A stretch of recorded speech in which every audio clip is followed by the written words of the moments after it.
Hello. Good morning. Good morning, everyone. Thank you for joining. Thank you for joining. Hold on, I want to get our guest, John, here. Get your coffees, your matchas, your teas ready. I haven't done this in a while. All right, so where do I add him?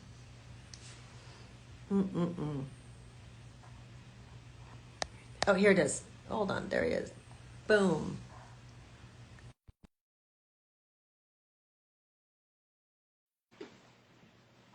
Okay. Hold on one second. Where is he, though? Oh, here he's coming. Hello.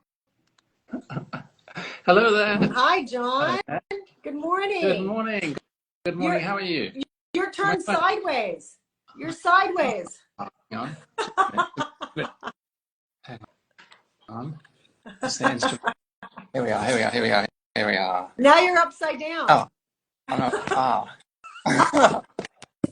Well, Time is- Here we go.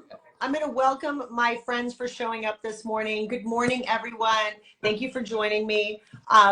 I sort of had this epiphany in the last few weeks and then last week, and then I had this conversation with John. And so I decided to, we decided to just get this going and start talking and start sharing, so many feelings that I think we're all going through right now. And I just have so many questions, and I keep wanting to just have deep conversations with people. So I decided to do this over morning coffee or matcha or our tea, and and chat about things that are affecting us every single day in our world. And so thank you for joining me and us. We'll jump in. This is my dear friend John McNutt. Good morning. So hi, Sasha. John. Hi, Sasha. Happy to see you And you. on upside up, on the right side up.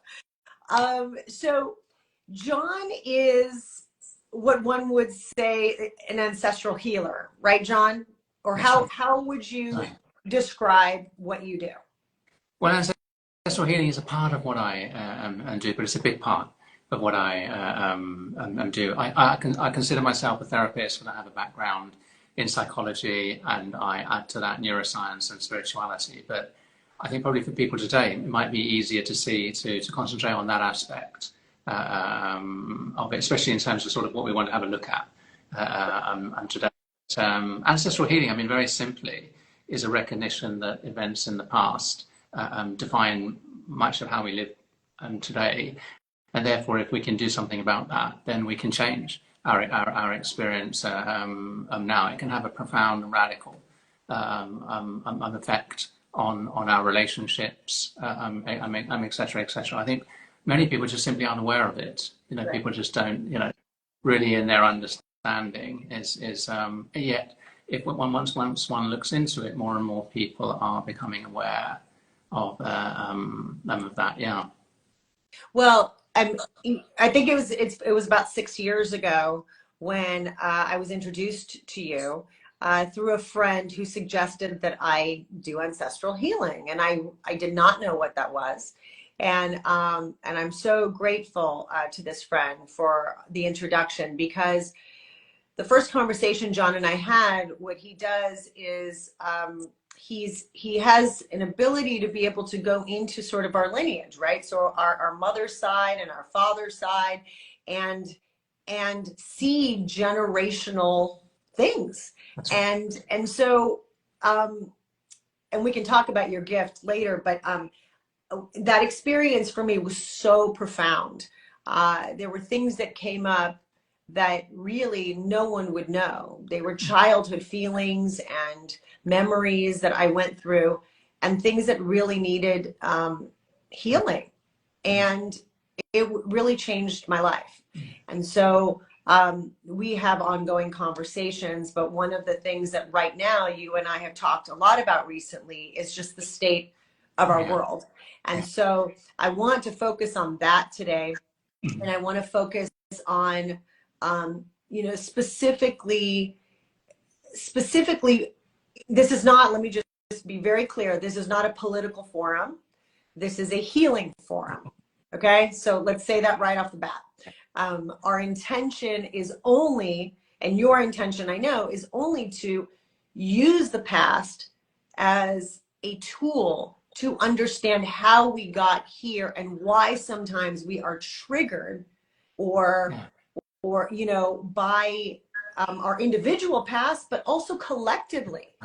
You know, we are living in communities together. You know, you live in France, but I live in the United States, and this is a democracy. We are all different. Everyone is different. You know, and the acceptance of that is something that I just sort of felt like in 2024 we would be here. You know, I was raised in a community of such diversity in religion, in race, and everything. So I was never taught any difference of anything. Like we're all together. We're on the planet together. So my heart and my mind always go to how can we come together to make our lives more peaceful, more joyful. How can we have more empathy and more compassion and understanding for others? And so I feel like we're in such a strange time. Not strange. I feel like this is a maddening time.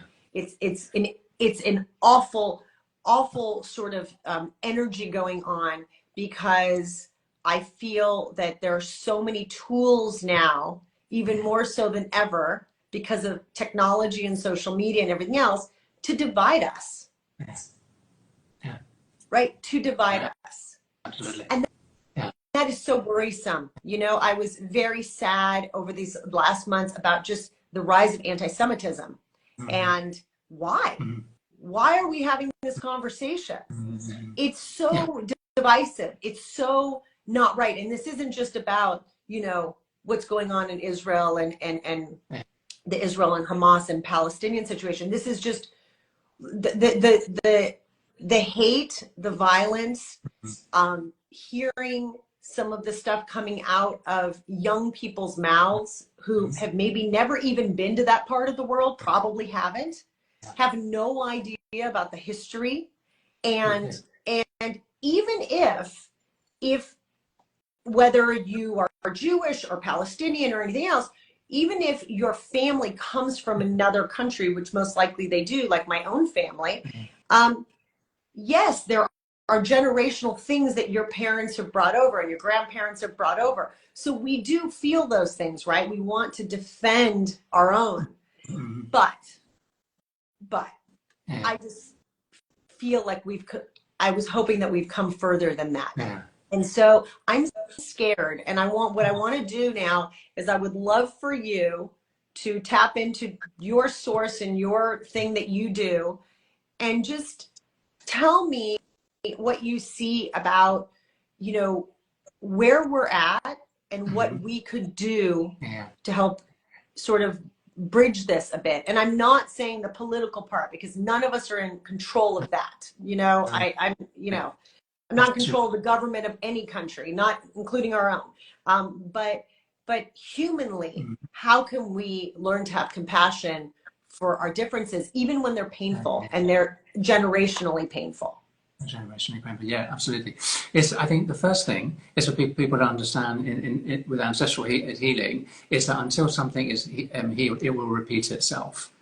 We often use the expression history always repeats itself. So what we're seeing shouldn't surprise us in the sense of insult follows insult, murder follows murder, hatred and unforgiveness continue down the generations. If you add into that the social, the political, the economic, you've got a combustible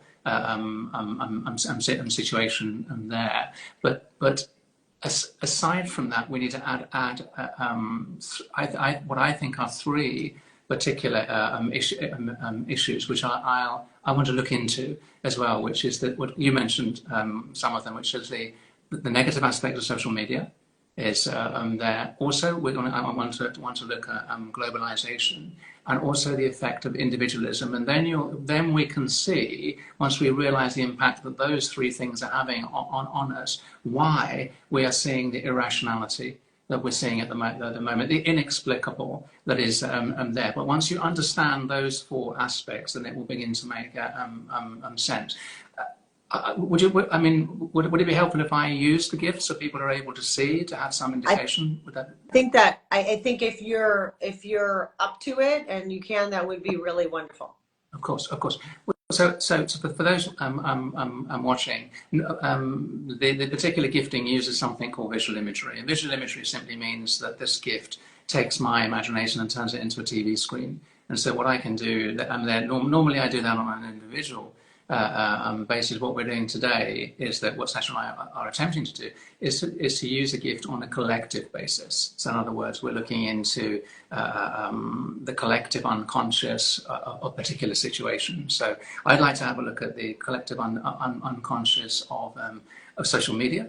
I want to see what's going on there. I want to have a collective look at the collective unconscious of America at the moment, so we can see what's happening in America. I think this also probably be helpful to look at the collective unconscious of what's happening in the Middle Eastern situation. As Sasha said, we're coming from a position, it is a forum of healing. There is no political aspect to this at all. We are disturbed that people are losing sight of each other, losing sight of each other, and losing the capacity to see in each other a brother soul, a sister soul. The disappearance of all compassion, love, and understanding. And sometimes seeing what's going on in the depth of our collective unconscious just makes sense of things, because above that are all the hurts. Above that is the pain, the trauma, etc. When we go underneath that, we can look and see if we can lift out the roots, or at least look at what the roots are. So I've done I will do a protection prayer, which is a formality of 30 seconds. 10 seconds more. I've done that already. Sometimes go straight in. It requires that I close my eyes. So I close my eyes, and afterwards I will explain. I will kind of elaborate a little bit on what I've seen. But this is just for everybody. So I'll go as I'm led, as I normally do. I think as I say, the situation, probably the first situation we can look at is the negative aspect of social media.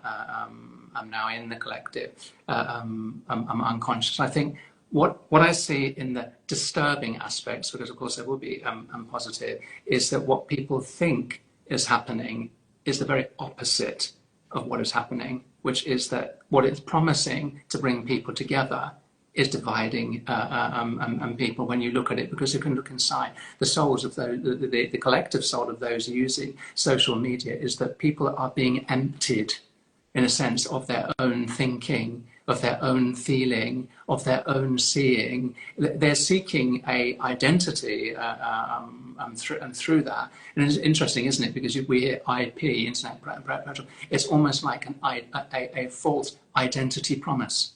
And that people lose themselves more and more, because instead of it doing what it promises, which is to bring to people, it's actually dividing people from themselves, dividing them from each other, and therefore dividing communities. You can see, and of course you can see the sense interiorly in the collective soul of the confusion, the fear, the sadness, the anxiety, and the loneliness in people, because it's not achieved. It's not bringing people what they're hoping and I'm looking for. We'll look at that at the end, because I want to Sasha and I will talk about what's the solution to that. What is this? And there is a solution.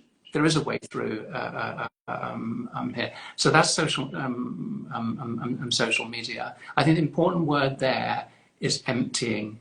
People aren't being filled using social media excessively. The average daily use by 13 to 18 year olds is 8 hours 49 minutes. 8 hours 49. Let us remind ourselves that the brain takes 25 years to develop. So a child's brain isn't able to deal with that amount of information from a sort of attention point of view, from a memory point of view, social interaction point of view.